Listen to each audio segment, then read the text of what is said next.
তো আমি আপনাদেরকে বদিউর রহমানের কথাটা একটু শোনাই, তারপর আমি কথা বলতেছি। আর আমলা কই যায়? আমলা হইল সবচেয়ে খারাপ জিনিস। খেয়াল রাখেন, রাজনীতিবিদ তো এক একটা আমলা যত সিজন হয়, তারা যদি দেশপ্রেম এবং ন্যায় নীতি বর্জিত হয়, তারা হাজারো ইবলিশের সাথে সেরা শয়তান হয়। খেয়াল রাখেন, ওই যে হাসিনা ইমামরে নিল না, অন্য কতগুলো মুয়াজ্জিন নিল, একটা তো ইমাম নিল। হ্যাঁ, তো সেই ইমাম মোস্তাকে শপথ পরিচালনা করলো। আমার বলার উদ্দেশ্য ছিল এটাই যে আমলা যদি ভালো হয় তো ভালো, আর না হলে আমলা শয়তানের চেয়েও খারাপ। বদিউর রহমান সাহেব বলল। উনি বাংলাদেশ ব্যাংকে জব করছে 2 বছর, এনবিআরে ছিল বহুদিন, আর জনপ্রশাসন মন্ত্রণালয়ে ছিল ইউনূস সরকারের আমলে। তারপরে উনি কিন্তু কৃষকের সন্তান। উনি আপনার গরু কিভাবে লাঙ্গল চাষ চলে ওইটা উনি জানে, আমিও জানি। আমি কৃষকের সন্তান না হইলেও আমিও জানি, শখ করে ছোটবেলায় ধরতাম আর কি। হিস্টোরি বলতে গেলে অন্যদিকে চলে যাবে, আমি এদিকেই থাকি। তো এই বদিউর রহমান সাহেব বলতেছিল যে আমলারা হচ্ছে দেশের মধ্যে সবকিছু। আমি অনেক আগে বলছি যে আমলারা হচ্ছে দেশের মধ্যে সবকিছু। আমলারা আপনার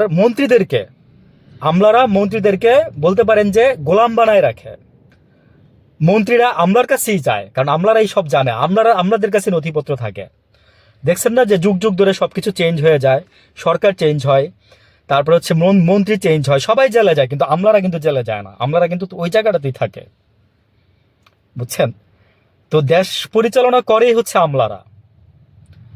তাই আমি ছোটবেলায় মানে শুনছিলাম, ওই যে ছোটবেলায় না, ঠিক অনেক আগে আর কি, আসলে বড় হয়ে গেছে তো একটু বেশি, তাই মনে হচ্ছে যে ছোটবেলায় মনে হয় রয়ে গেছে।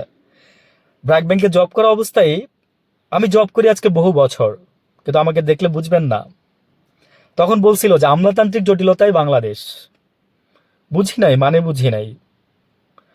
তো এই যে ওনার কথাটা শুনে মনে হইলো যে আসলে আমলাতান্ত্রিক জটিলতায় বাংলাদেশ ভুগতেছে, এর বাইরে আর কিছুই না। আর এই আমলাদেরকে কারা আবার নিয়ন্ত্রণ করে জানেন? এটা আবার আরো মজার। আমলাদেরকে মানে নিয়ন্ত্রণ করে হচ্ছে জিও পলিটিক্স। আমলাদেরকে নিয়ন্ত্রণ করে জিও পলিটিক্স। আমি আবারও বললাম, আমলাদের হাতে হচ্ছে সকল ক্ষমতার উৎস। যেদিন এই দেশে আমলারা এভাবে ভালো হবে না কেন জানেন? কারণ আমাদের দেশের আমলারা সেই 71-72, মানে এই বদিউর রহমান সাহেব কিন্তু 72 সালে চাকরিতে ঢুকছে।